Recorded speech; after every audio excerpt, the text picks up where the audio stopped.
And then we had a private meeting with the individual in question, which we're going to name in this episode, which we held up for nearly a year or just over. We were discussing in our last podcast, the first one of Beyond the Surface, regarding an individual who was taking percentages based on his own admission. So this isn't an accusation. We have black and white information, which we relayed to the individual in our private meeting. Yeah. So it's not to say that we didn't even speak to him. We gave him the opportunity to correct the wrong based on the black and white evidence that was presented. Yeah. It didn't go accordingly. And we don't need to go into the intricacies of what was discussed, but let's just say it wasn't fruitful.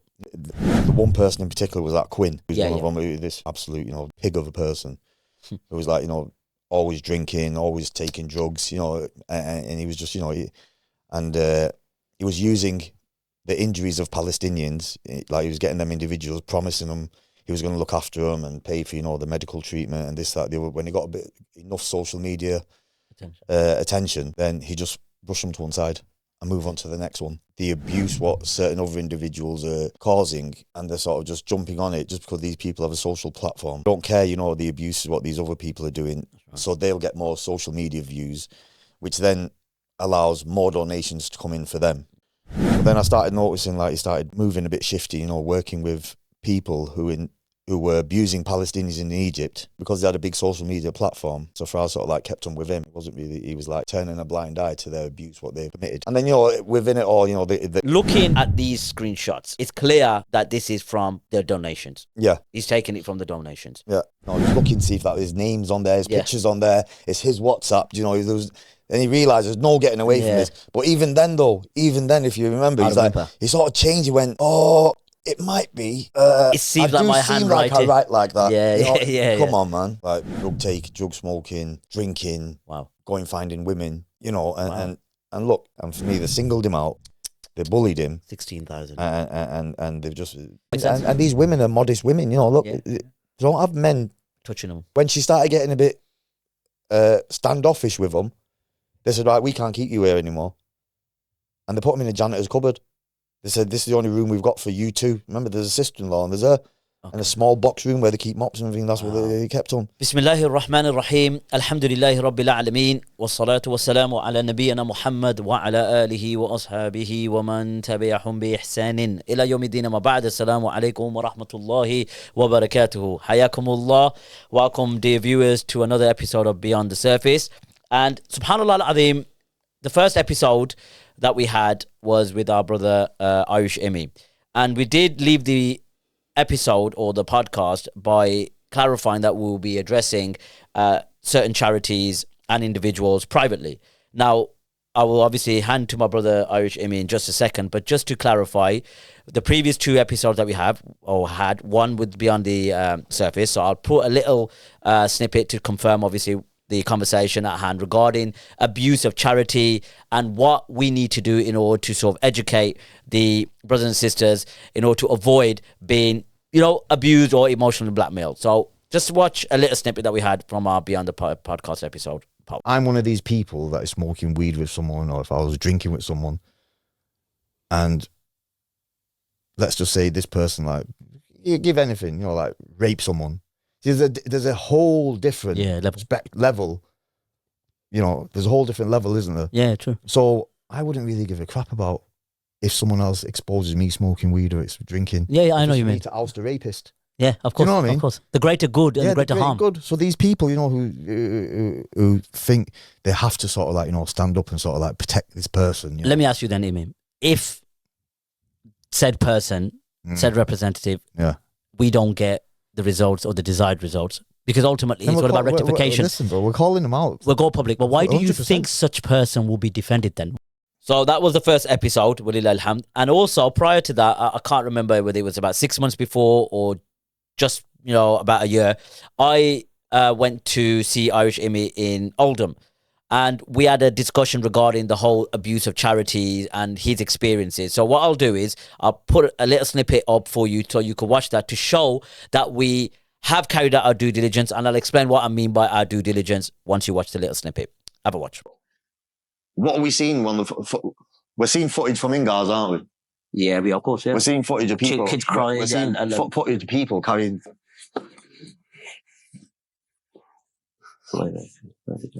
Take your time.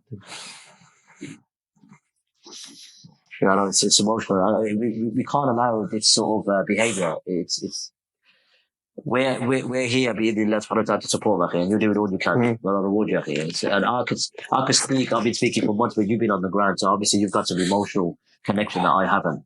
So as you watched 2 episodes with Irish Emmy, and you might be wondering, why am I placing those snippets on screen? It's because we wanted to address the parties involved privately in order to come to a amicable resolution. And unfortunately, we had a meeting with Muslims in Need. Let's just say that it wasn't as fruitful as we wanted it to. And then we had a private meeting with the individual in question, which we're going to name in this episode, which we held up for nearly a year or just over. So that's a bit of background as to why I placed those 2 snippets up. So without further ado, let's introduce my partner in crime, Irish Emmy.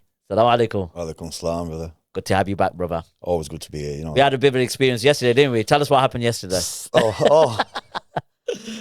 So I got my days wrong, didn't I? Yeah. But in my defence, though, because we had a lot going on, Yeah. and the prior meeting was supposed to be Sunday, but we changed it to Saturday. Which I was supposed to come on. Subconsciously, that would have been on my mind, wasn't it? Fair enough. So, Fair yeah. enough. It was good to see you. Well, alhamdulillah, look. No, it was still got beautiful. you. We had a nice Costa. Yeah, I had a alhamdulillah. nice hot chocolate. You had a nice cafe latte or whatever it Latte, was. yeah. Heinz beans toast. Yeah, Heinz beans toasty we had as well. Although I prefer Branston's, but anyway, alhamdulillah. So, Imi, when I placed those 2 snippets up, and obviously the viewers have watched it, add some context to clarify what we're doing here today.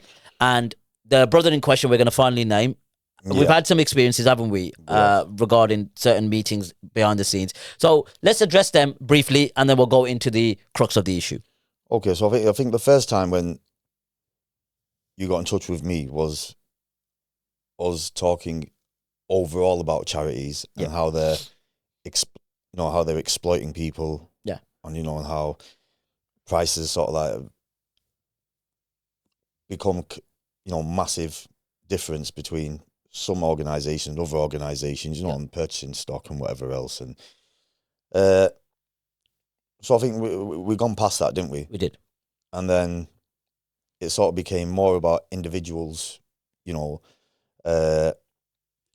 really taking into consideration the abuse what certain other individuals are causing, and they're sort of just jumping on it just because these people have a social platform. They don't care, the abuse is what these other people are doing. Right. So they'll get more social media views, which then allows more donations to come in for them. Yeah. If that makes sense. And the respective charities that they're representing as well. Okay. So we were discussing in our last podcast, the first one of Beyond the Surface, regarding an individual who was taking percentages based on his own admission. So this isn't a accusation. We have black and white information, which we relayed to the individual in our private meeting. Yeah. So it's not to say that we didn't even speak to him. We gave him the opportunity to correct the wrong based on the black and white evidence that was presented. It didn't go accordingly. And we don't need to go into the intricacies of what was discussed, but let's just say it wasn't fruitful. No. So who are we talking about? What's his name? And a bit of background and a brief history between you and this individual. Who is he? Someone I've worked with for several years, Safraz. His name is. Okay, so I've worked with him for several years. We'll put a image on screen, editor. So here you go. Here's the individual in question. Okay. So who is he? How did you get to know him? What's the background? So me and Safraz were working with another organisation previously, alongside them, when we were going to Greece. It's crazy, isn't it? Because it's history repeating itself, but with someone else this time, because it was me and Safraz who sort of ousted this other person within our own community for abusing his position in more ways than one. He was abusing it where he was really for us. It was he's like groomed a student what he had, and then because she went to him when she was like 11 to study, and then he's ended up in a relationship with her, whatever. Anyway, so we called him out on it, and then there was obviously where certain things happened where where he was living sort of a lavish lifestyle, but solely on the back of a charity. So we called him out on it, and then we parted ways with him, and then we started doing a lot of work together. So, and we're doing good work, you know, alhamdulillah, we've done a lot of good work, you know, and then now fast forward now to Egypt. Okay. When we're doing our bit for, you know, with the brothers and sisters in Gaza. So we're doing our bit there in Egypt, you know, with the doing the food, you know, getting the food through and aid and whatnot. But then I started noticing, like, he started moving a bit shifty, you know, working with people who were abusing Palestinians in Egypt. Okay. But because they had a big social media platform, so Faraz sort of like kept on with him. He was like turning a blind eye to their abuse, what they've committed. Okay. And then, you know, within it all, you know, the one person in particular was that Quinn, who was one of them, this absolute, you know, pig of a person, who was like, you know, always drinking, always taking drugs, you know, and he was just, you know, he was using the injuries of Palestinians, like he was getting them individuals, promising them he was going to look after them and pay for, you know, the medical treatment and this, that, the other. When he got enough social media attention, then he just brushed them to one side and move on to the next one. Okay, so I highlighted this to Faraz and I said, listen, I says, if you're working with this person, knowing what he's done, just because you want a bit of social media clout, then this is wrong what you're doing. Okay. And this is where then the sort of relationship sort of split. The charity you were working alongside, not working with, yeah, Muslims in need, right? The UK one was Muslims in need, yeah. And the others? And there was a couple from European ones, yeah. Now, the percentages is the issue that's come to light recently, which you found out, right? Yeah. And we touched on it in our last episode. So I've got the information here. You've got your phone. You could obviously play along with it or review it as well. So I'm going to speak to the editor and he's going to put this up on screen. So what I'll do is you just need to scroll right. You address it, right? Okay, because this is going to be on screen now. Okay, so explain, because it's already on screen, so the viewers are actually viewing what you can see now. Okay. So can you break it down? Just before that, though. Yeah. So I've mentioned this Quinn. Yes, you did.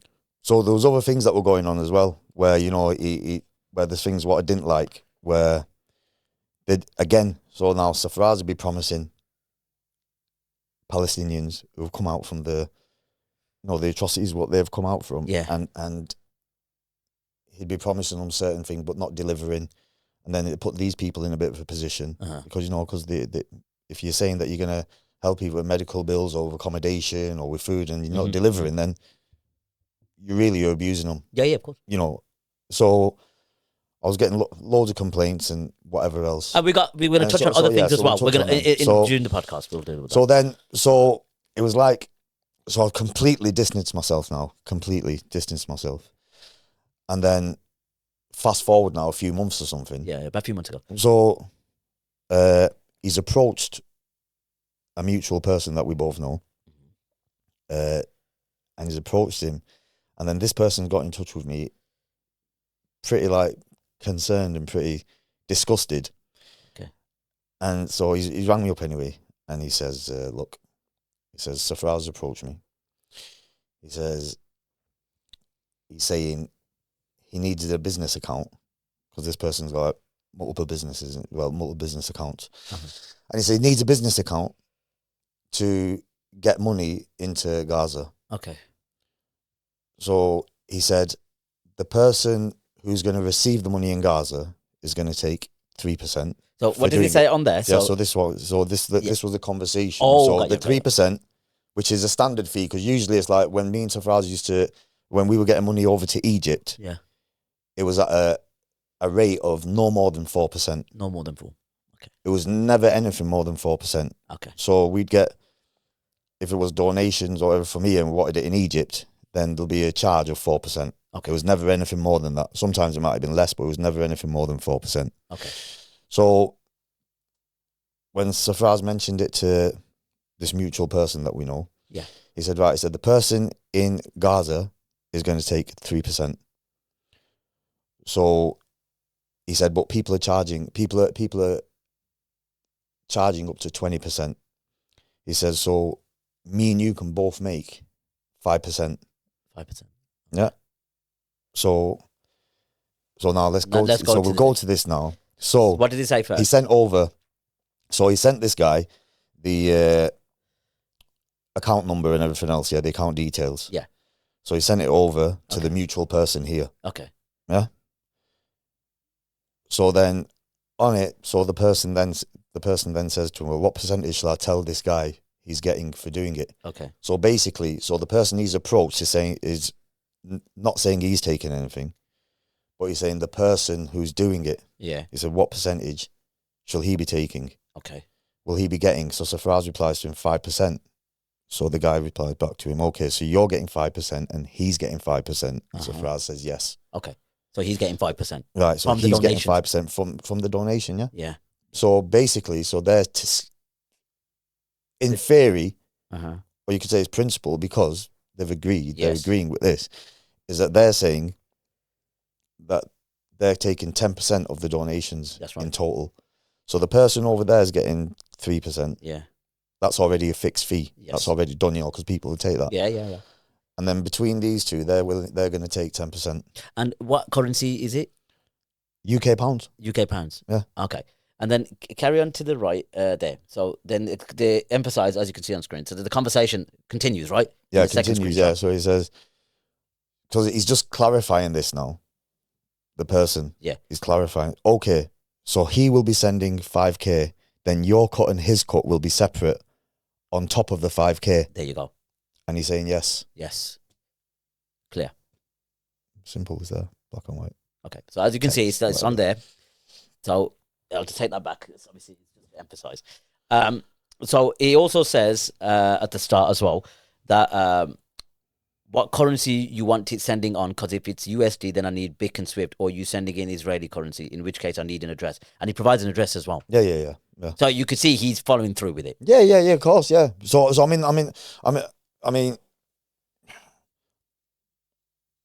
I'd be pretty certain to say that this is not the only person he would have approached. Okay, Because he would probably approach other people saying that, listen, have you got a business account that can send money over to? Yes.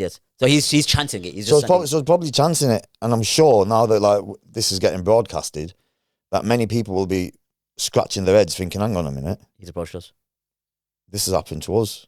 And hang on a minute, since all the time this, since the Start the genocide. start of the genocide, we've probably been getting charged more than 4%, Okay. more than likely. Okay, and to add, you can see on screen as well. So editor will add it up. The associate sends him a message to Safraz saying that IBAN is wrong, too long, too long, and then he sends him a screenshot of the code, the IBAN code. Yeah. So then he forwards a message, as you can see on screen, people. He's got the IBAN number again. Yeah. So he's forwarded the IBAN number yeah. again, and then he responded by saying, "Doesn't let me add any more digits, bro. So not sure what to say," and he doesn't respond. Yeah. Okay. So looking at these screenshots, it's clear that this is from the donations. Yeah. He's taking it from the donations. Yeah. So Assalamu alaikum. So basically what happened was he initially called me asking me if I had any accounts free to send any international payments. So obviously when I asked him what it's for, he told me that he's got a way to send money directly to Gaza, I think through Gaza directly. And then he said the guy's charging 3%, but other people are charging 20% to get money in. So basically what he said is that if we do it, then we'll make 5% and he'll make 5%. And then we're still charging people a lot less than what they're charging elsewhere. So, yeah, and then obviously I got him to message me that over, just so I could actually physically see what he was saying, which is what I sent over to you. Yeah, so go back to the meeting. Yeah, so the meeting now. Sorry, go on. No, you. So obviously, look, we wanted to get this sorted in the most graceful manner, which was get it done behind closed doors, get it addressed, just to make sure that it doesn't happen again. Of course.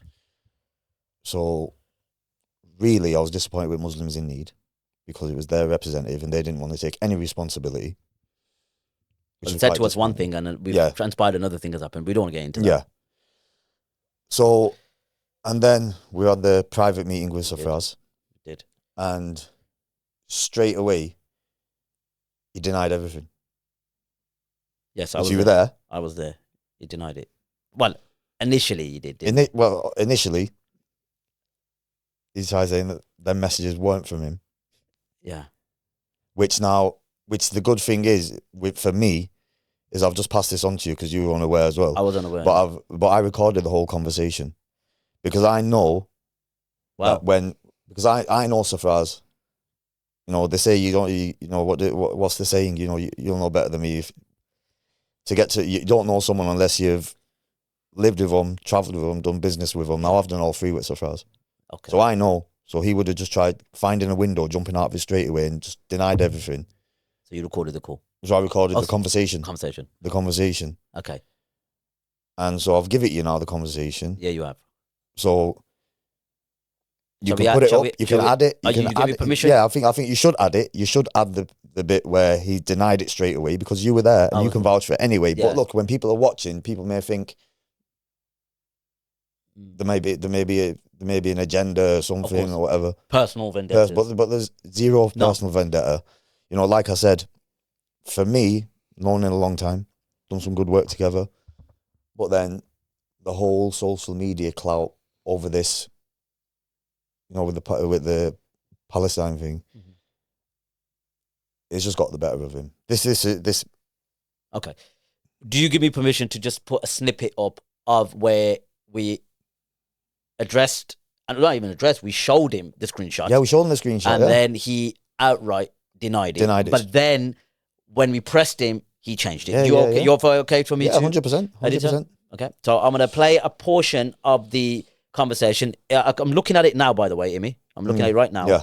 So for the viewers' information, it's 1 hour and 58 minutes, 29 seconds. Of what course, you sent me. Yeah, okay? Yeah. So we're going to play a portion of that. So whoever believes, obviously, that, you know, there's some context. Privately, obviously, we're not going to address this publicly. But is it needless to say that you wouldn't mind having the conversation that we had addressed publicly if it warrants it? If it happened, listen, the thing is, it's a shame that it has to be someone that was someone in-house that it's come to that we have to expose so people understand about how the charity sector is just got this cancer about it. Beautiful. Yeah, and that's the emphasis. And look, but I'm not one of them people that if it's my brother who's doing something that's unjust, then I'm not gonna, just because he's my brother, my biological brother, that I'm gonna like shy away. Yeah. You know, from calling someone out. It's principle. And like you mentioned in the meeting, I remember you mentioned it quite a number of times, and we've had other witnesses that were there as well. It's the ethics, isn't it? Of course it is. You have a moral ethic, don't you? And look, and it's the same with, like I said, with charity organisations. They have a moral ethic as well. And when I've brought this to their attention, then they should have just cut the head off the snake. This is what they should have done, but they didn't. But for what reason? We'll get to that. Yeah. So let's play a portion of the conversation. So that's the first one. We just scroll to the right. So there's I only sent you two, but there's 4 messages, There's 4 screenshots. I only sent you 2. That's what I was asking you about. Do you remember? When I said there's more. So basically, So then I thought, we parted on ethical terms. And then you've approached someone. There's more. I've only got the 2. He's only sent me the 2. And really, it's like, knowing that this guy does work with me, but you're approaching him and you're trying to make 10% between each other on Palestinians. So that's what that message reads. So 5%. So you're saying it's costing us 5%, but we can charge up to 20%. So you said, I'll put 5% on, you put 5% on, and you put 5% on. So look, there's nothing like that. Okay. So So your cut is 5% and my cut is 5%. So let me ask the question. Okay. So what he mentioned, I haven't got those messages. These are only two that he sent me. Okay. So the question to ask now is, you've clearly said in that message that 5% is yours from donations. That's what you mentioned. 5K. Do you not remember? Do you not remember this? Okay. So is that not you? Again. No. That's not you. Look, That's I've not never you. ever made anything from donations. No. The question here is now that message is from a brother you sent to. You got in touch with? Yeah. Yes. You got in touch. 5%. He's give you bank details. Brother, You've asked for it. Look. Okay. We don't want to be here for long. So if that's a no, okay, cool. So you're saying it's not. No. Fine. No. So listen. So we'll leave the conversation. We'll just go. Listen, No, bro, I'm listen, ready for the no, podcast. no. I'm not. Listen, I'm ready for the podcast. Yeah, that's it. And also, within all this, because you've just blatantly tried lying. I did. So okay, You said you don't know who You the guy don't know is. who the message is. You just did. Look, there's another contest to this. So you heard clearly when questioned by myself, he outright in a negative manner said no, and then later it changed, right? Because I think when he said no, is this when he was coming towards looking at the messages when you were showing it him. Yeah. And then he realised then, They got me.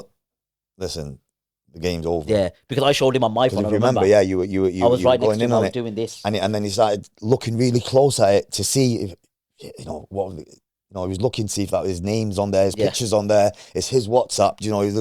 Then he realised there's no getting away from this. But even then, if you remember, he sort of changed. He went, "Oh, it might be." It seems like my handwriting. Like I write like that. Yeah. Come on, man. I know. He tried to wiggle out of it. I think, and again, I don't mind, addressing this, that we had a private WhatsApp group, didn't we? Yeah, we did, yeah. And, we tried to resolve this as best as we could, avoiding this particular podcast. 100%. Because if we wanted to, we would have done it at a year the start. ago. Yeah. The beginning. So we've got no ill intentions at all, because we want rectification. But sorry, we're not doing this to. But sorry, when I say a year ago just now, that means like with the other abuses, working with Quinn just for social media clout, the abuse of the people when they were complaining, saying he speaks to them like crap, and he belittles the volunteers and no. With him. Okay. With getting the money in Egypt. Apparently he did, and there was a post. He posted an Instagram post like 10 days ago, where he's saying Sorry, who put the post up? The Palestinian guy. Okay. That there's someone who's representing a British charity organization. I've seen this, yes. Did you see? I talked to him. I told him, like, Muslims in need, I can send you the messages. He told me yes. The shaitan that's called Safras. I told him I will try. I'm already I'm onto him. I'm onto Safraz. There's a lot of shady things that he do, and I'm trying to figure out who is actually what is he actually doing. That's the first thing that I'm okay. Sorry, because I talked to the guy myself. But obviously then but really I kept quiet then after that. But then when this came to light recently, it was like, come on. What? But look what we did since then. We had the information.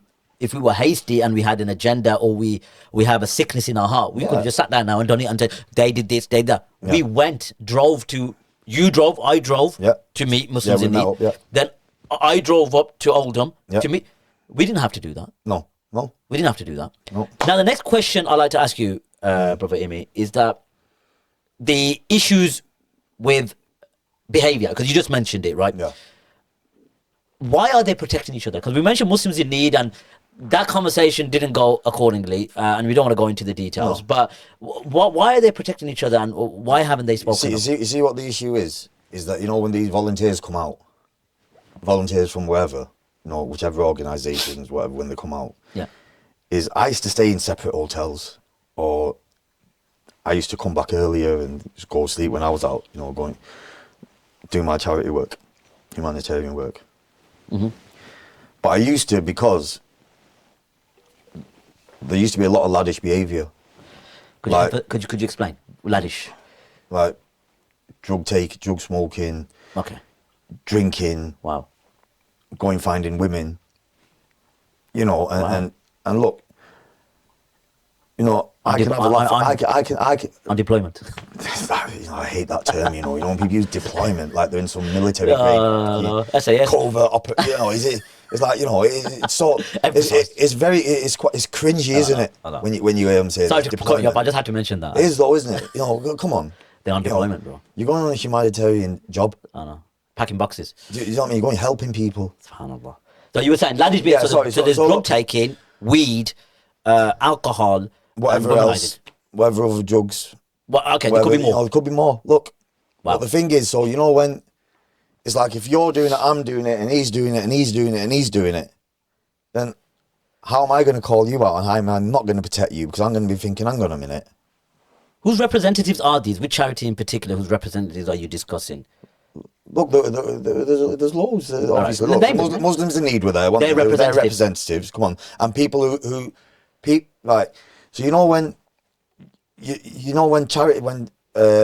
charity organisations they say become a volunteer. You know, you can volunteer under us, and you know you can come out. You know, whatever. Just selling the dream for someone who wants to go help, basically, isn't it? Yeah. And whose jacket did they put on then? Whose banner are they coming under? They said charity. They said charity. You know, they're wearing theirs. That's right. So you're then a representative of that charity area. You're not, right? Code of conduct. Exactly. So then they're all together. Okay. And let me play devil's advocate now, because at the end of the day, you said that they did this, they did this, they did that. How do you know they were doing that? That's the first question I asked. Like in Egypt, Because I've seen it. I've seen it. You know, this is the thing. I've seen it. You know, I'm not oblivious to it.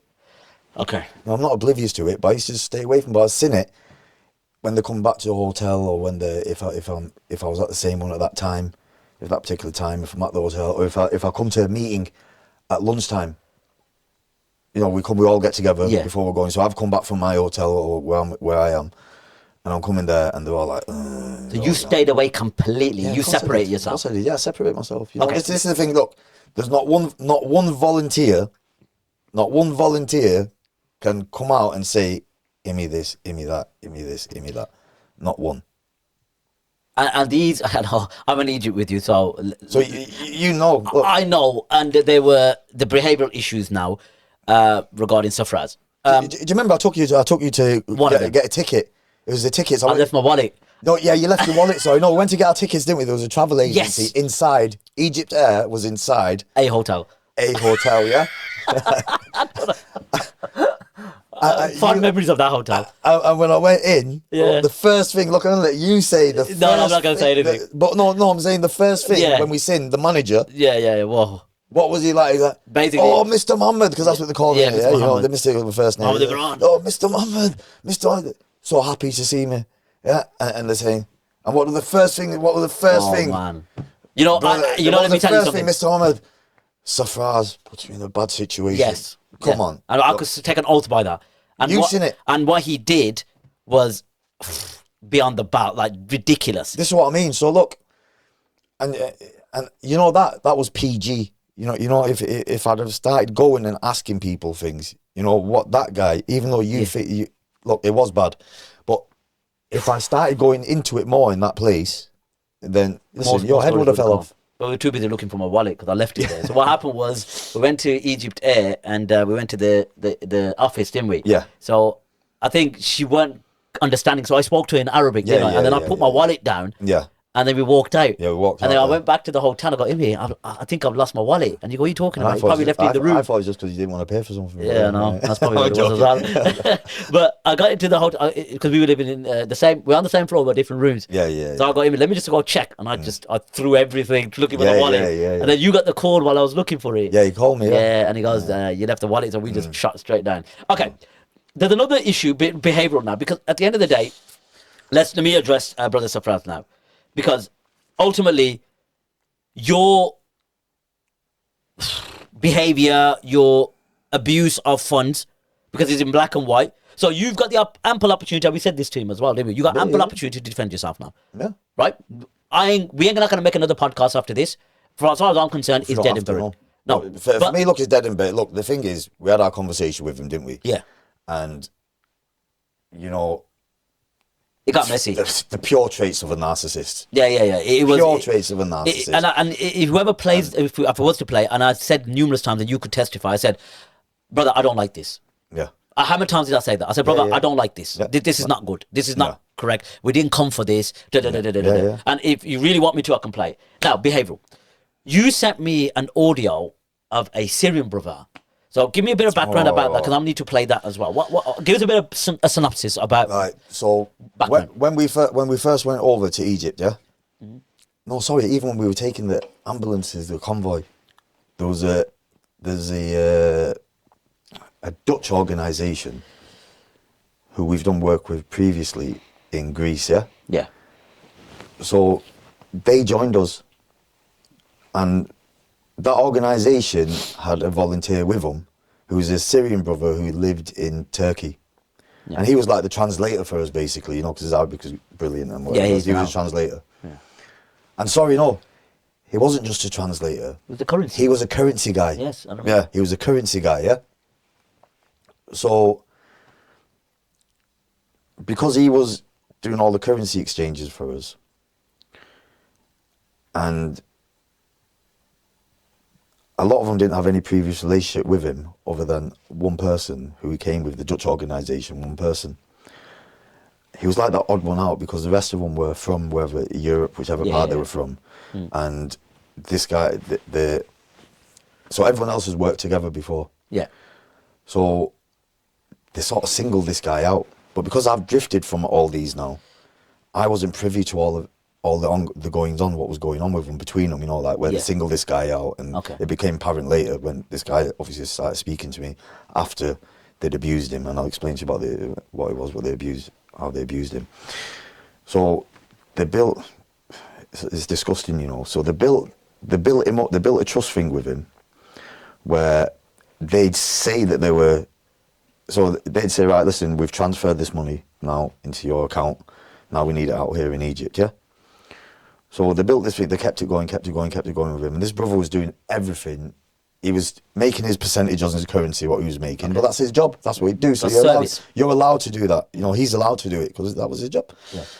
So I think it was then at the end, what they did is they said to him, we've transferred 16,000. The equivalent to 16,000 USD, because they were using USD over in Egypt at the time, yeah? To buy the stuff for the trucks and all that. So his person over there has give him the 16,000, expecting it to land into the account. That's right. But these lot just effed him off, and they kept the 16,000. Wow. Now look, $16,000 is a lot to anyone. It's a lot to anyone, let alone someone who's making a small percentage off this 16,000. Because remember, it's on him, so he owes that 16,000 back now, and these haven't paid him. Ridiculous. And now it's put him in a situation. He's gone back to Turkey to his wife and his kids, and he had to work to pay this money off. He had to work in a stone factory to pay this money off. Who was he communicating with? Safraz? Safraz, yeah. Anyone else? No, so because it was Safraz, it was a UK-based organisation. Well, the representative of the organisation. But I don't know, this 16,000, I don't know. Could be anyone. It could be anyone. Got you. It could be anyone. Okay. But so, and you've got this, I've sent you the We're gonna play voice notes. I've sent you them. But this guy sent me loads of voice notes. Now this guy, man, he's a broken guy. He's a broken guy. But I can say, this guy is a genuine guy. No, he's got taqwa. He's a genuine guy, man. I've spent that time with him in Egypt a little bit. He's a genuine guy, and for me, they singled him out. They bullied him. 16,000. And they've just and he had to pay that back from his own pocket. Bro, listen, he's showed me videos of where he's working, what he's doing, just to pay that money. And this guy, he was providing for his family in Syria. Because remember, this is before all this Syria's became now where and he was, listen, man, they took the piss out of him. So I'm gonna play the audio, okay? And let's just say that you could sense from his voice that he's frustrated, but at the same time, look at the humility of him as well. I know.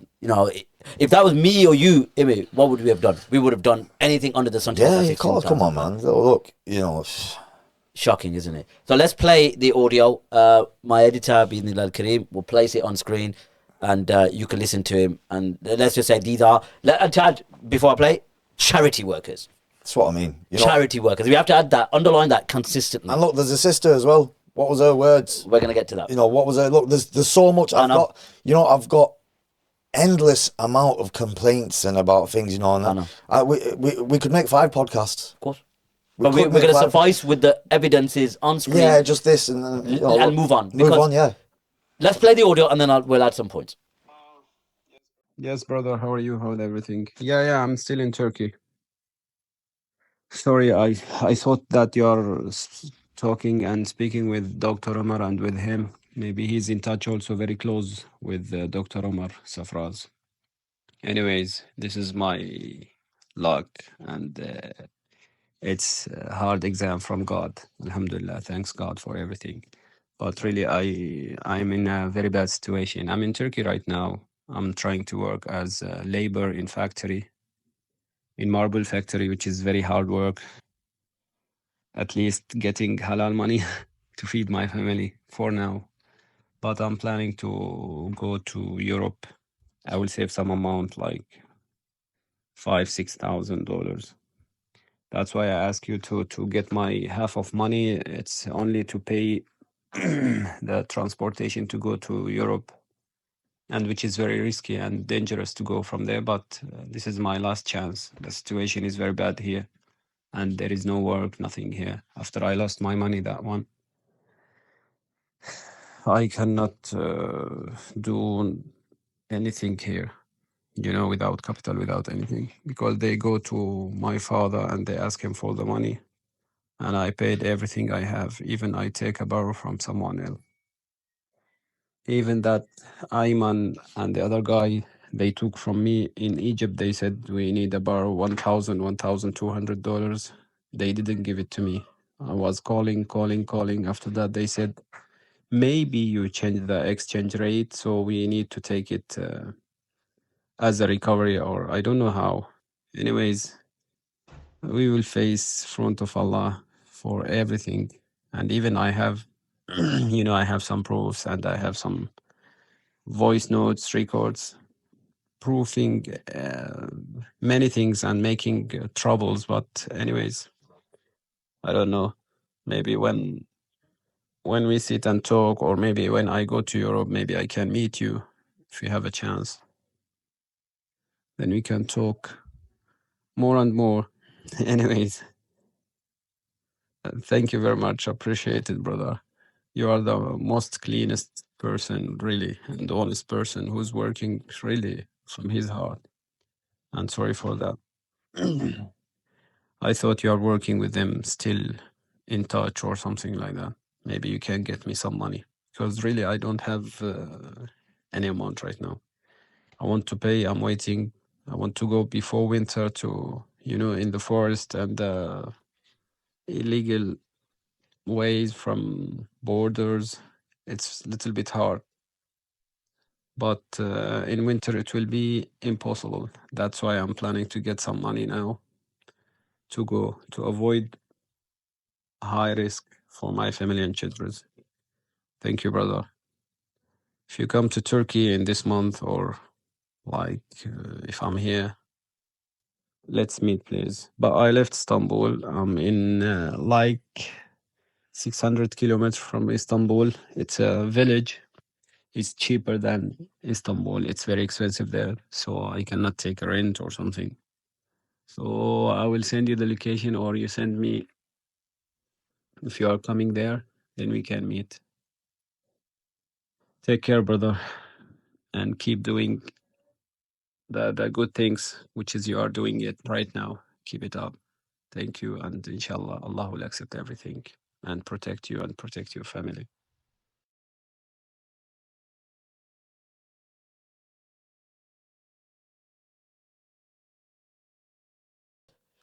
Heartbreaking, right? I mean, listen to that. That's what I mean, man. It's disgusting, isn't it? It's disgusting. And I emphasize once again, Imi, and then again, you could agree or disagree. I wanted to release this straight away a year ago. You did. In your office, I you said, did, Imi, it's up to you because we met for the first To time. be honest, you were sort of edging, you were pushing me, weren't you? You were though. No, because I was just making my videos on the charity sector, and I was speaking to them, and I was really worked up because they weren't giving me the answers. They were playing conspirators. Or if we do this, I was thinking, look, mate, this is the donations of the ummah. I don't want to hear conspiracies. What are you doing with it? How are you getting it in? How, all the questions I was asking a year ago. And then I was saying to you when I came up to Oldham, I said, Amy, look, the gloves are off, mate. And you were saying, look, you were a bit more wiser. You said, look, not right now. Yeah, no, it was true. You were mellow-headed and you were saying what you were saying. So look at this. The brother was stripped off his right as a believer. When a person works, you pay him before his sweat dries. 100%. 16. I'll be honest with you. If someone stole 16,000 from me, let me assure you, I would do anything within my power if I couldn't get that money back to make sure that this person knows that you've violated me. Well, look, I'm sure you'll be the same. I'd have to hang my charity gloves up. Yeah. And I'd have to go another way in life. It wouldn't. Yeah. And that's just Allah never put me in that situation. But I'm just saying. But look, the guy, he's come out of Syria for a better life for his wife and kids. He's built a bit of a life for him in Turkey, helping other brothers. But he's providing for his family in Syria as well, because look, it was bad time then, wasn't it, for Syria? Come on, in Syria as well, So, and look. Anything you want to say to Surprise before we play the next video? Anything you want to say to him? Just nothing. Look, everything was said. Everything was said at the meeting. What we had, and he just didn't care, did he? Just didn't care. I'm doing nothing. Trying to deflect and put it back onto these people. But look, if I wasn't sure, and if I didn't have everything in front of me, then we wouldn't be sitting here, would we? We'd just be going off. He said, she said. That's right. But we've got the receipts. But even how many times have I questioned you, about saying, look, is this enough? Have we got? Is it right in what I'm doing here? Is this right? Is that right? I've questioned it many times, haven't I? A lot. Because I didn't want to come sit here or on the previous podcast as well, saying things what we shouldn't be doing, in the Islamic way, Mm-mm. We took all measures. I could be confident that al-majalis bil amana, that the private gatherings are an amana, like a trust. Yeah. And even the initial discussion when we had our first podcast, the first episode, we said we will reach out to Muslims in need. We will speak about this, and we honored that. Yeah, we honored that. 100%. No one can say that we didn't honor that a point that we raised initially. So we followed through with all our obligations. Then we even, because the surprise in question wasn't even in the country, we held back, waiting for them, waiting for him. So you could testify for this as well. And that's just me. Yeah. We did, didn't we? Yeah. Then I said, Amy, what you want to do? You said, wait for him to come back. We said, okay, no problem. And I'll come up, make it easier, make him comfortable. And he come up only for, we know how long for, and we rushed it. We came up and we said, look, and then it transpired. So Quinn, who Safraz was working with, and we've got videos that we're going to play as well, that Quinn, with his contacts, and he built up a reputation for himself. Muslims in Need were working with Quinn. It went the other way around. Or the other way around? No, so because at the time, at the height when when everything started in October, from then on, at the height, obviously it was an emotive issue, and the world was watching, wasn't there? That's right. The world was watching.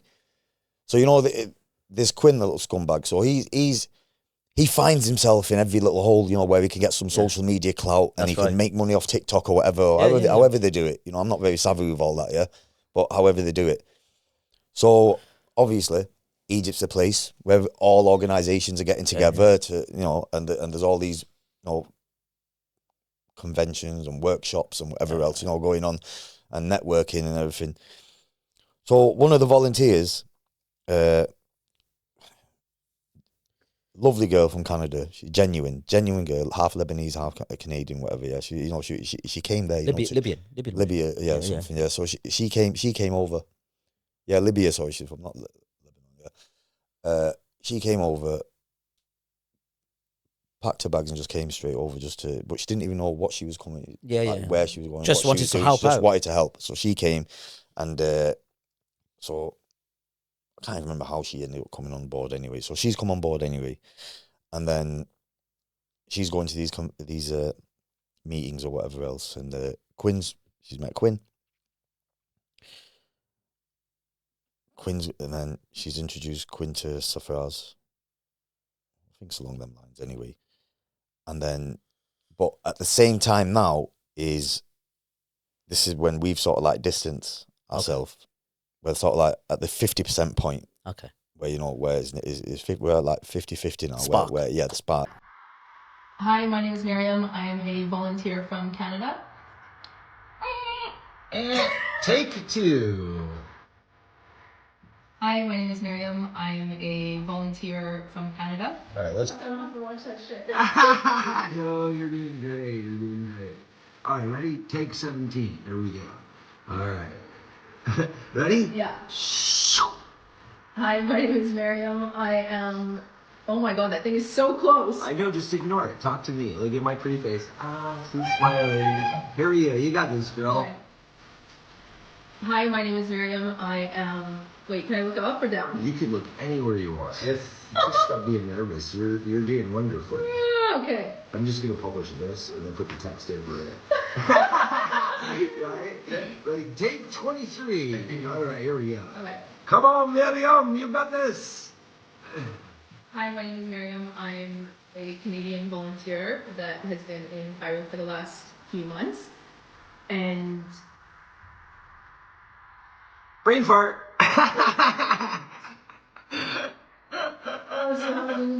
Hey, this is much better than Mohammed trying to say 6.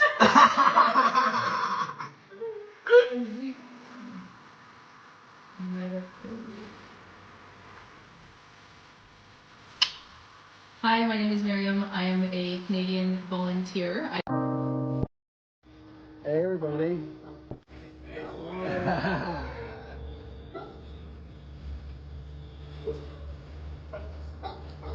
Back with the body and finally, she got the toothbrushes.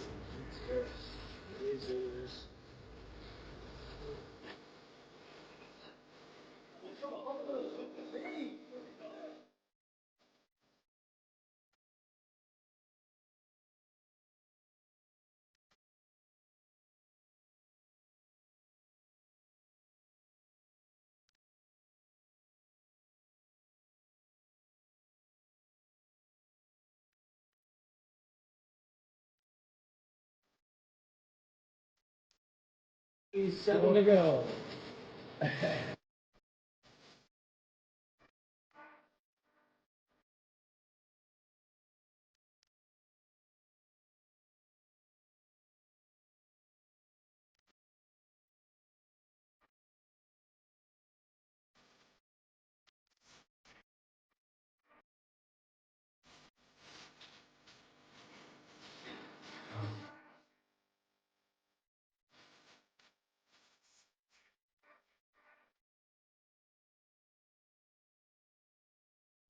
I wasn't planning on doing a reel tonight, but scrolling through my feed and I found this, and it needs to be addressed.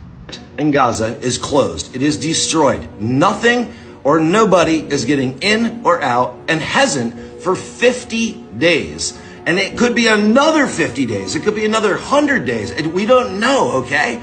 Nothing is getting in or out, okay? So when you give your money to a GoFundMe for someone to evacuate, what is that money doing? Nothing. Not a damn thing. It is literally just sitting there. It's not helping anybody. So let's talk about it. Yes, the border is closed for evacuations currently. Many families have hopes of evacuating one day. Who are we to take away their fucking hope? Second point, most GoFundMe campaigns mention evacuation. Right now, they're It is not their fault that Israel has the border shut and is causing famine, and they need to use that money for food. Who the fuck are we to tell people who are being genocided what they do with their funds? That is ridiculous. The calling of it, oh, it's unethical. Oh, my pearl clutching. Because they said it was for evacuation, and now they are starving and they must use it for food. Like, give me a fucking break. Unethical? No. Okay? Check your privilege. These people are being genocided. We don't police what they do with their money and send more money.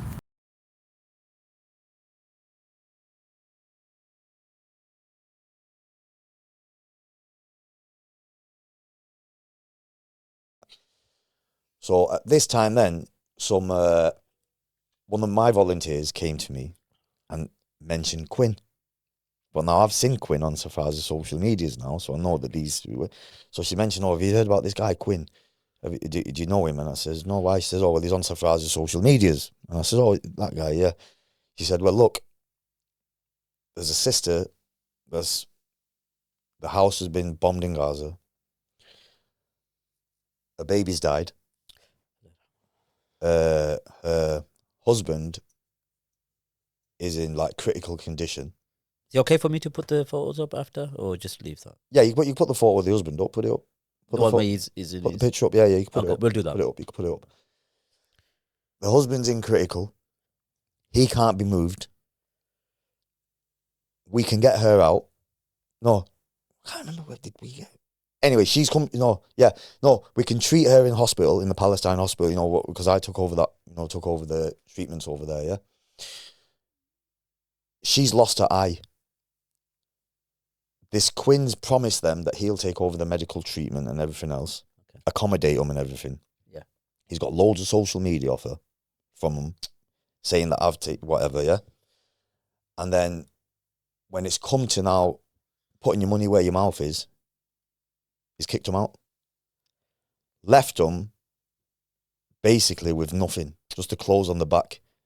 In a foreign country, not knowing what they're going to do, not knowing where else to go. But alhamdulillah, it came to us. Okay.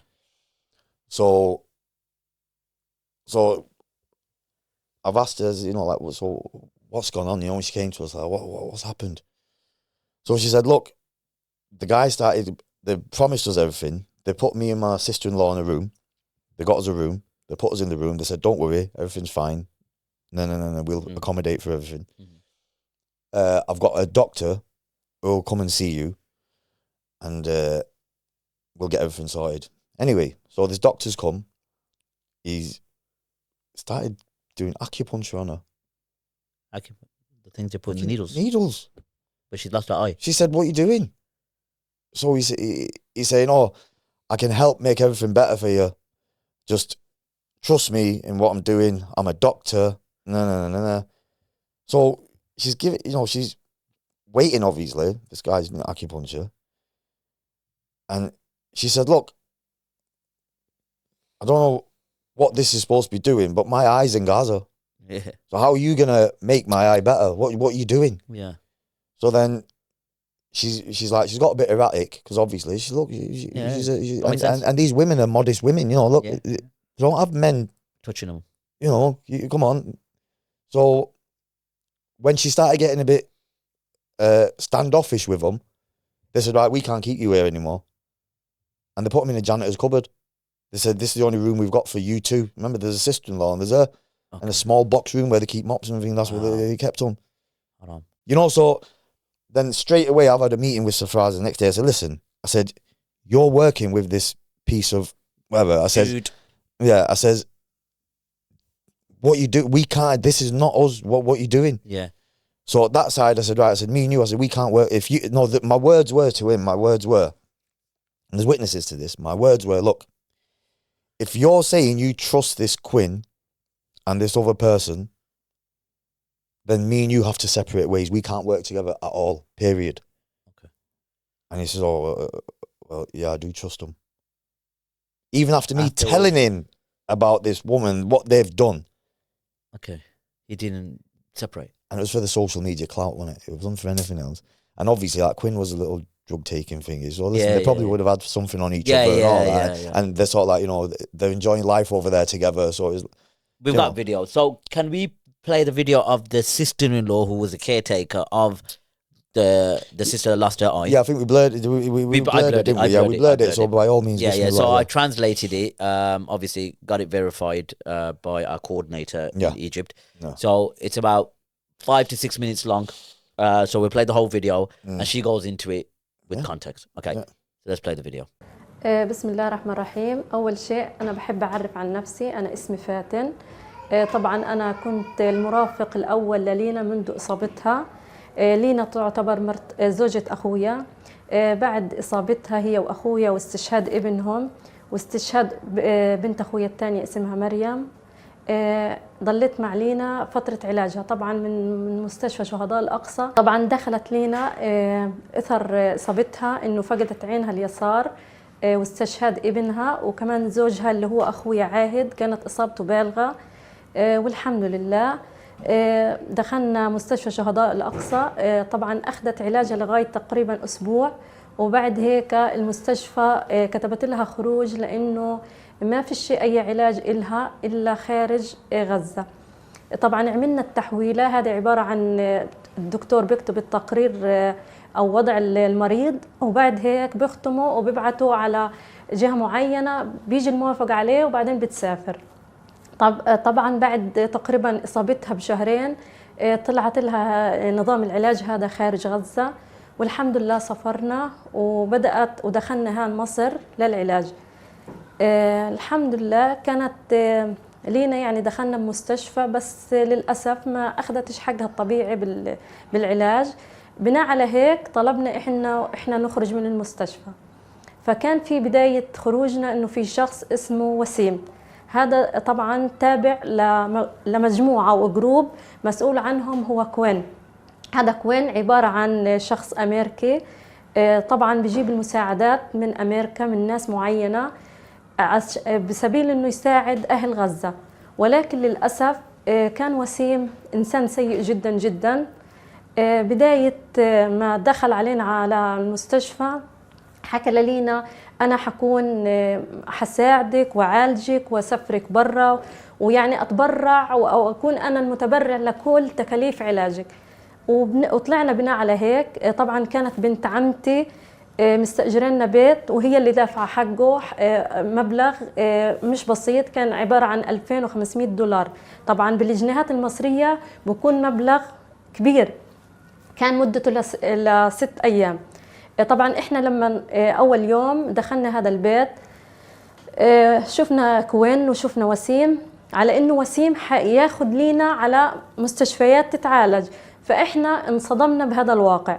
تاني يوم وصلنا لهذا الشقة اللي كانت بنت عمتي مستأجرنا اياها، وصلنا دخل الدكتور وسيم على انه بده يعالج لينا. فلما دخل اتفاجأنا انه هو طلع بيعالج عن طريق إبر صينية، مش دكتور تاني، مش دكتور عادي. طبعا احنا كمان يا ريت وقفت الامور على هيك، وقفت على انه هذا وسيم كان انسان سيء جدا جدا. طبعا اول يوم دخل بده يعطي لينا ابر صينيه، احنا طبعا خفنا منه لانه كان عنده شويه حركات سيئه. كان جايب اكل بده يطبخ معنا، طبعا عنده قابليه انه يسلم بالايد، عنده كتير غايات سيئه. أنا حابة أحكي هذا الشيء عشان الناس اللي ورانا أو أي سيدة تكون بالوضع اللي إحنا فيه تكون فاهمة وعارفة إنه هذا الإنسان سيء، ولأنه ممكن أنا كنت كبيرة وواعية فهمت غايته من أول يوم. عشان هيك أنا بحكي هذا الكلام، وممكن هذا الكلام يكون صعب إنه إنسانة تحكيه لأنه هو إنسان سيء ممكن يضرها، بس حابة الناس اللي بتعتبرهم إنهم ناس كويسين توقفهم عند حدهم. ليه؟ لأنهم ممكن يضر الإنسان بكل الوسائل. فإحنا لما أنا فهمت غايته طبعا رفضنا إنه يعمل معنا أكل، رفضنا كل الإغراءات اللي حطينا إياها. طلع الفلوس من الشنطة حطها قدامنا، إنه ممكن قد ما بدكن أحط لكن فلوس، قد ما بدكن أفتح لكن حسابات بالبنك. طبعا إحنا داخلين من غزة ممنوع يفتح لنا حسابات بالبنك، بس هو مفكرنا ناس بسيطة ممكن إنه يضحك علينا أو يستغل إنه إحنا داخلين من حرب، بالمؤاخذة إنه محتاجين فلوس أو طالعين من وضع سيء إنه يستغل هذا الشيء. بس إحنا الحمد لله متربيين صح، وكنا فاهمينه من أول لحظة. طبعا زي ما حكيت لكم أغرانا بالفلوس، أغرانا بممثلة إنه هي بدها تتبرع لزوجة أخويا يعالجها بعينها. أنا فهمت له لدرجة إنه من كتر ما أنا فهمت له كنت أحط المفتاح في باب الشقة عشان المفتاح التاني كان معاهم، خوفا إنهم حد في الليل يدخل علينا. هذا نقطة مهمة. غير هيك إنه بيوم من الأيام لما إحنا رفضنا طبعا يعمل كل إنه بدناش فلوس بدناش أي شيء، إحنا بدنا بس نتعالج ونروح، ولو العلاج هذا ممكن يكلفنا نخسر أشياء تانية، لا إحنا بدنا نروح على غزة زي ما إحنا. فطبعا الحمد لله وصلت لبنت عمتي هذا الكلام، وهي بسرعة اتصلت عليهم، وهو فهم إنه إحنا فهمنا له، فصار يبرر يعني أعماله. صار كمان بده يجيب ناس احنا ما بنعرفهم على الشقه اللي هي بنت عمتي مستاجرانا اياها، بده يعملها جروب ما بعرف ايش غايته. احنا يعني من البدايه سكرنا عليه. طبعا لما نعرف انه احنا فهمنا له ويعني فهمنا لكل ألاعيب انه هو بده يوقعنا بالاشياء الغلط، طبعا طلعنا من الشقه اللي كانت بنت عمتي مستاجرانا اياها. ممكن اخر يوم طلعنا اياه بس حكى لها من الطابق العاشر بدي انزلهم على الرابع بنفس الشقه.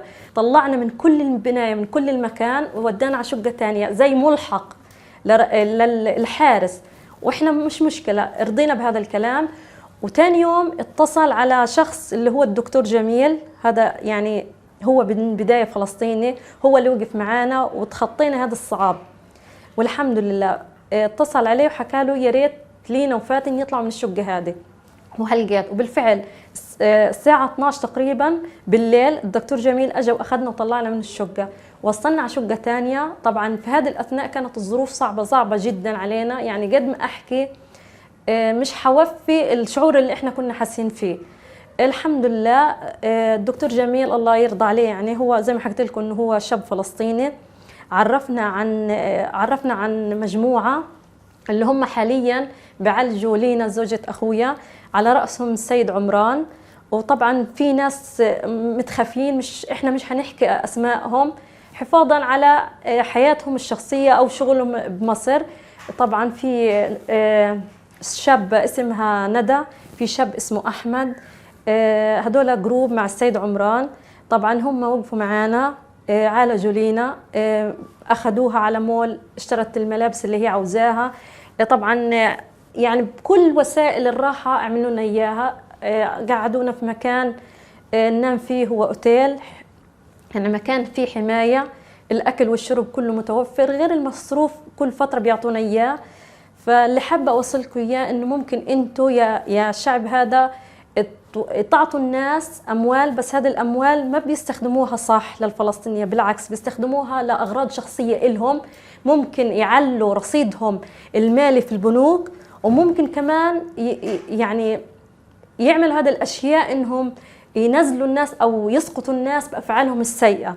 فأنا هذا الكلام طبعا ممكن اللي أنا بحكيه صعب على إنسانة طالعة من حرب إنها تحكيه، بس أنا حابة أحكيه لأنه فعلا هدول الجروب سيئين جدا جدا.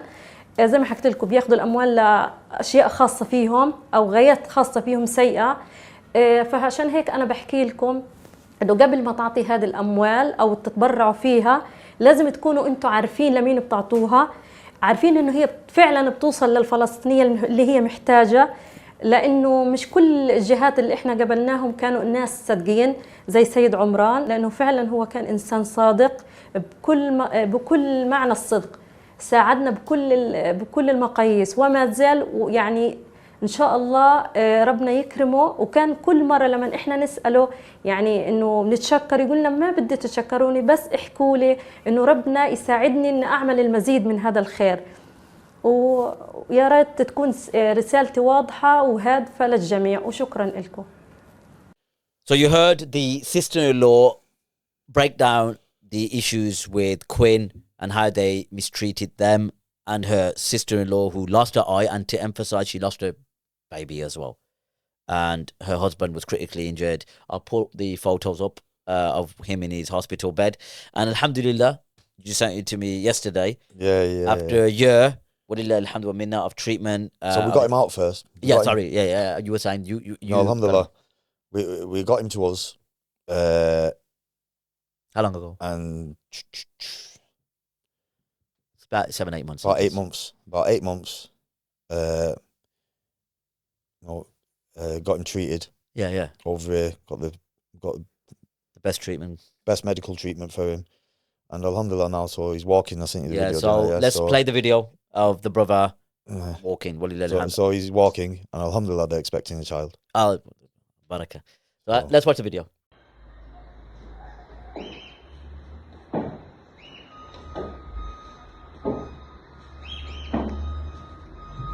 مساء الخير هدى.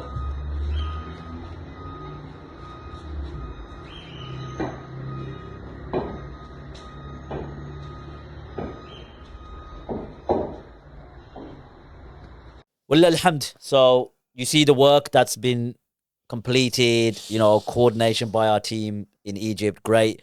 Gaza Relief Egypt Alliance team. We don't promote it. Obviously, we get private donors. IMI, as we know, like, a lot of him, you know, covers the expenses. Allah Mubarak. Obviously, with the little support that I have, and I obviously send him the money and stuff. But Bidnillah Karim, we will, now that the war has ended, let's rephrase that. There's a ceasefire in place. Yeah. Alhamdulillah. You know, there'll be some normality. Alhamdulillah. You know, the suffering and the genocide. Again, we're not expecting anyone to be brought in front of the Hague again. You know, unfortunately, that's the way the cookie crumbles. But at least, you know, the defiance of our Palestinian brothers and sisters in the face of a genocide is testament, and how the Ummah got together as well. Walillahil hamd. So now that the issues at hand have been addressed, and again, we don't feel that this issue will go away anytime soon. I've got no faith in the charity sector. No, none at all. So, you know, someone got in touch with me the other day on Instagram. Yeah. A brother, and he says, where can I donate? He said, you know, for people in Gaza. Yeah. And I explained to him again. I said, look, I've explained this to everyone before. I said, I don't give directly to Gaza. I said, because I don't know where it's going to go. Yeah.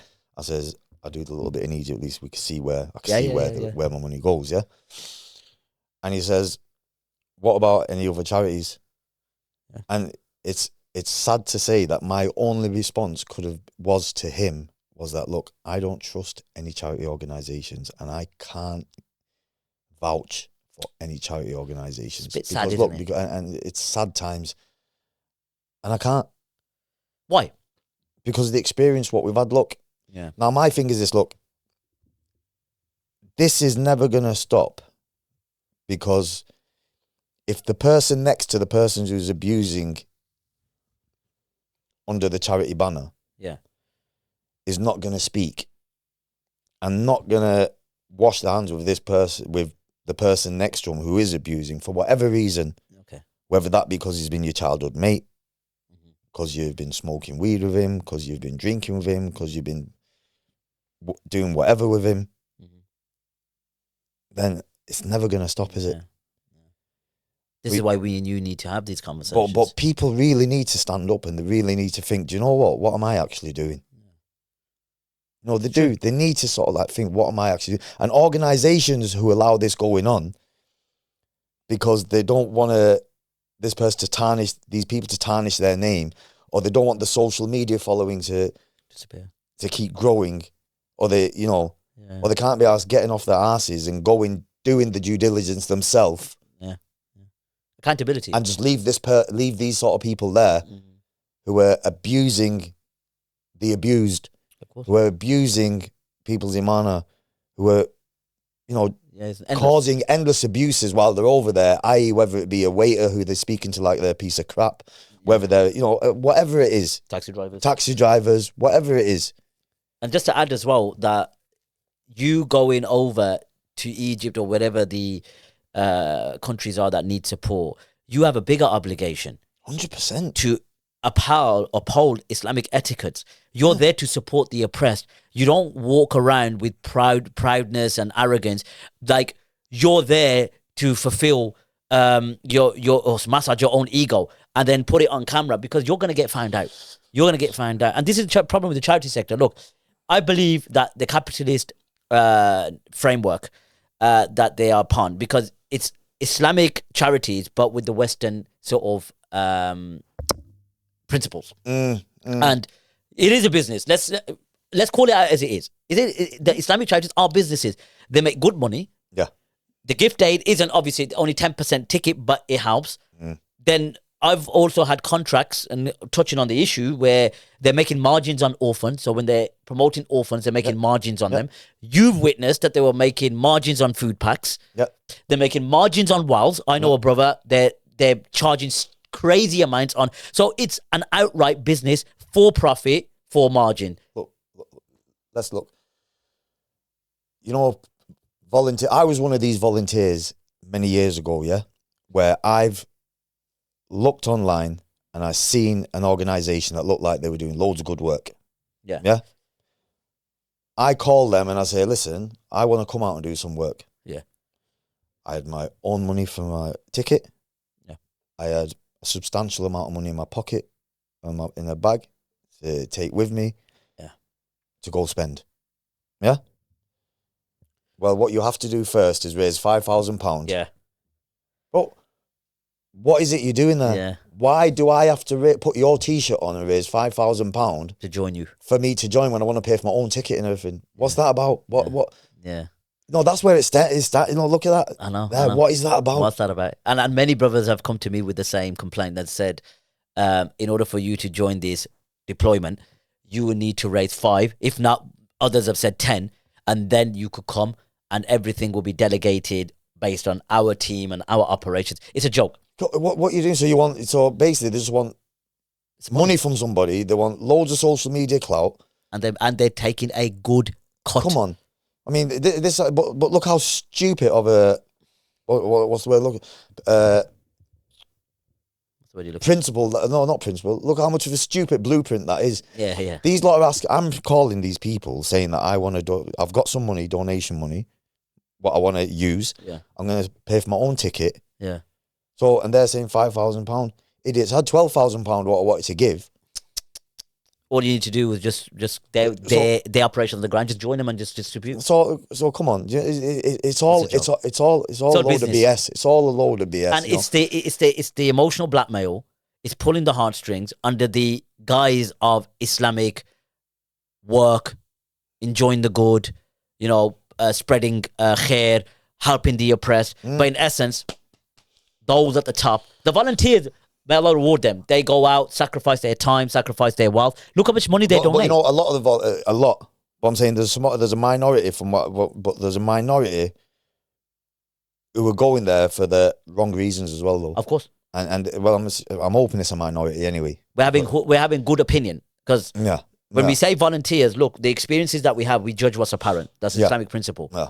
And like the qaida, which is a maxim, which is darul mafasid taqaddam ala jalb al-masalih, that repelling evil is a precedent before bringing about goodness. Yeah. So when we say volunteers are doing this, of course the vast majority having good opinion, do great work, go with noble intentions, alhamdulillah, raise money, that minimum benchmark of £5,000, and they do it. Yeah, they do just to show that they're helping the ummah. But when we look at a minority, and I hope it's a minority, because with our experiences, I have a good opinion that it is a minority. Yeah. But the minority are outweighing the majority. Yeah. And that's why Allah subhanahu wa ta'ala mentioned enjoying the good and forbidding the evil together. Yeah. You see? Yeah. So overall, the charity sector is now being run, and I hate to say this, by business-minded, for margin, for profit individuals. I can't remember whether you were with me or not. But there was a sister, one of the sisters who works with us. She said, think about this. She said, I know what you're talking about. She did say, I was there. Were you there? If social media wasn't around with all these charity workers. Yeah. And I know where it was as well. We were eating in the restaurant, Turkish food. That's right, yeah. And she said that, and I resonated with that. Yeah. And she mentioned specifically the Bosnian War. Yeah, it was. She said, just for example, if the Bosnian War happened similar to the time that the Palestinian War happened, would you find as many charity workers? Because there's no dopamine of you're a great charity worker, a tap on the back sort of thing. So no, rectify your intentions includes us as well. Yeah. But you know what's scary now, though? What's really scary now is now that the ceasefire has happened. Yeah, this is the scary part. now this is like the beginning of it all.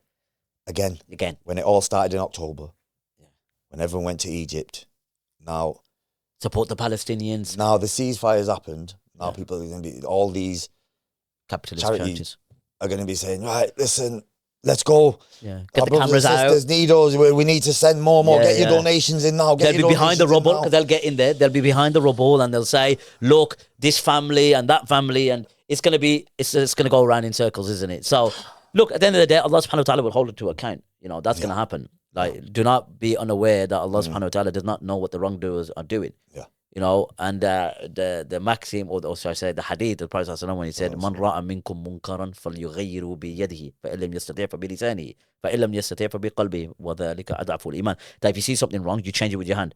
Yeah. Now, in living in the West, we can't ideally change it with our hand because we don't have the jurisdiction. Yeah. We're bound by certain laws and regulations, but we can change it with our tongue. No one can stop us doing that. No. So, the alternative, Brother Imi, the alternative now. So, we've spoken for 3 hours, we can say. So, an hour in Oldham, an hour here, another hour. So, at the end of the day, we don't do this because for the mere fact that we just want to create gossip. We want to create an awareness, number one. Yeah. Number two, rectify the issue with the sector. Yeah. And number three, now the alternative. Yeah. So, we've done 1 and 2, and I hope Allah subhanahu wa ta'ala opens our hearts so we do be the means of change within the sector. Whether it'll happen gradually, whether it'll happen immediately, Allah subhanahu wa ta'ala is in control. What's the alternative, my brother? You know what I've seen a lot of?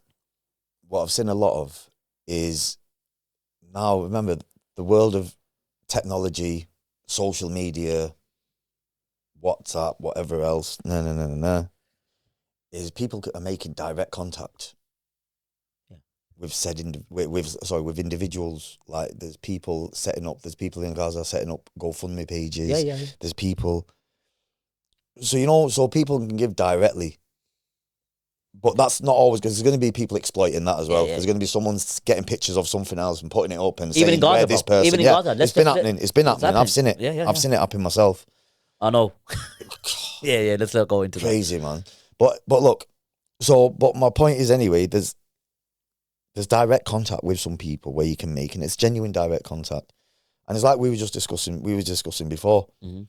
You know, look, alhamdulillah, we've been over. Mm-hmm. We're supporting X amount of families. Yeah. And we know whatever penny we put in is getting used on them. Yeah. We know there's no we get 4%, 5%, 3%, 10%. There's nothing. Do you know what I mean? Yeah. So, and we're sitting here and we're still doing our work because we've got 1 or 2 volunteers over there, because there's people like us over there as well who want to help. Of course. And they're not taking any money. No. And they're just making sure that everything's getting done what's supposed to be done. So there's no harm in anyone going over and paving the way for themselves. And it's like, so I've got a group of friends and family, and when they want to donate, they'll give me money. Yeah. And say, right, Amy, look, put that towards that this month, you know. Yeah. And it lightens the load off me, do you know what I mean? Of course. And, you know, it's a lot. So my point is, so we're like a group. Mm. Now, there's nothing wrong with someone else, like I was explaining to you before. Look, in our mosques. Okay. If you go to a certain mosque, people know you. They know you're a trustworthy person, alhamdulillah, do you know? And do you know what I mean, though? But they know. So that whole mosque, how many people in a mosque? On average, like 200-300 people in each mosque. You know, let's just say, Of course. All of you use your own person who you trust and give your donations there, and that person's your representative. He can go over, and he can make sure all your money's being given. For me, you can't use charities. As sad as it is now, you can't. It's come to that stage now where everyone has to take their own responsibility now. Yeah. You've got to be responsible. And the key word that we used for over a year, you need to complete your due diligence. Yeah. You need to oversee who you're donating to. That period of time, I used to do, I was guilty of it, and I'm sure you were as well. You just give it, man, and just say, okay, Allah subhanahu wa ta'ala has these brothers in place, they've got their charities. Not anymore. We've been fooled too many times. And the alternative is that we need to raise our voices, which we're doing today, get involved. It's not just good enough me and Amy talking about it. We're going to need to get involved, right? And we're not saying just use us. We're saying there must be charities that, again, as much as we're human, we'll make mistakes. Kulu Bani Adam, that all of Bani Adam make mistakes, but maliciousness is where the issue is, isn't it? And the sector is tainted with these malicious organizations who are for profit. And let me tell you, they're making a very, very healthy living at the back of charity. It's disgusting. And let's be honest as well. And we're putting this out there and bringing this to a close, being the Kareem, that when you're working in charity, don't compare it. And I've heard this as well. I mean, you're gonna probably add on top of it that if I worked as a CEO in a company, I would have earned X amount. Yeah, because you're working for a company that's for profit. You're working for a charity that's not for profit. Yeah.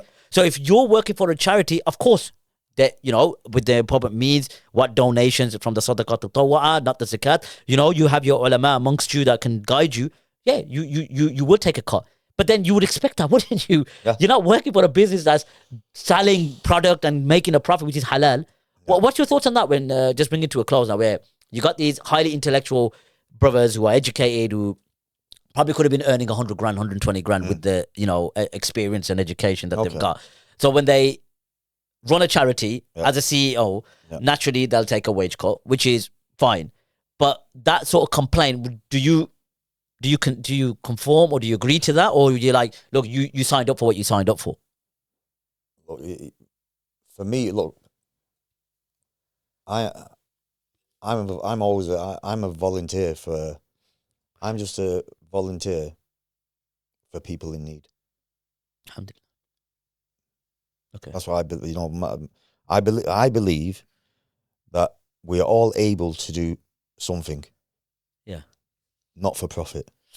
And we're all able to do a certain little bit to help others around the world who are in need, innit? Yeah. We're all capable of a certain amount. Not all of us can go fly out and go do this, but we all can do a little bit. Of course. And the little bits what all the volunteers do bring the CEO's wage, what he needs to live, down. Or does it not? Of course it does. He can still go out to work. He can still go out. Cause look, but okay, so it minimizes what wage he needs, his living wage. Yeah. So they don't need. Yeah, I know what you mean. They don't need what a lot of them are taking. Okay. That's fair enough. So to an extent, okay, what you're asking me is, do I agree that people should be taking something? Of course. Well, someone is going to have to take something somewhere, because it's organized. They're running an organization, innit? We're not under Islamic State where it's paid for by the ruler. They have a ministry and whatnot.